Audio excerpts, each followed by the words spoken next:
Aujourd'hui, je vous propose un texte touchant, interpellant, traversé par des questions qui agitent notre société. La petite dernière de Fatima Das. Alors, que vit-on quand on est une jeune femme du XXIe siècle, née dans une famille que l'on aime, dans une culture que l'on aime, mais que l'on porte en soi quelque chose qui est en totale contradiction avec les valeurs de la culture de la famille, justement. C'est le propos de Fatima Das qui se met en scène dans ce livre. Tous les chapitres commencent par « Je m'appelle Fatima Das ». On ne peut pas être plus clair. Et elle nous explique qu'elle est née dans une famille algérienne, musulmane, vivant à Clichy-sous-Bois et qu'elle est homosexuelle. On comprend tout de suite les difficultés qui peuvent être les siennes.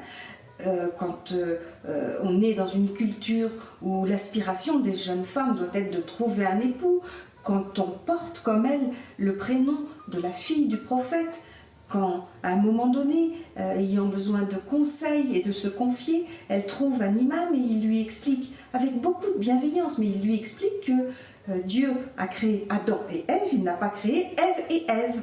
Alors on la suit dans ses questionnements, dans ses contradictions, dans les contradictions qui se présentent à elle perpétuellement, et on la suit dans sa famille, au lycée, plus tard dans les transports quand elle se rend à l'université. Ça brosse d'ailleurs un intéressant tableau de la vie quotidienne dans ces grandes banlieues françaises, et on perçoit que finalement, si la question de l'homosexualité est bien sûr centrale ici, elle est sous-tendue par la question d'être à la croisée de deux cultures, avec un vrai amour pour sa famille algérienne, y compris sa famille qui est en Algérie, qu'elle va voir régulièrement, mais un désir d'émancipation qui va passer ici par l'écriture.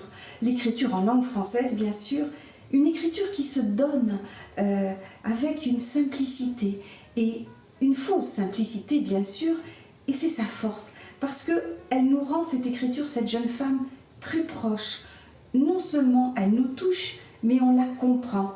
On accède par elle à une véritable compréhension de son vécu. C'est vraiment un beau partage.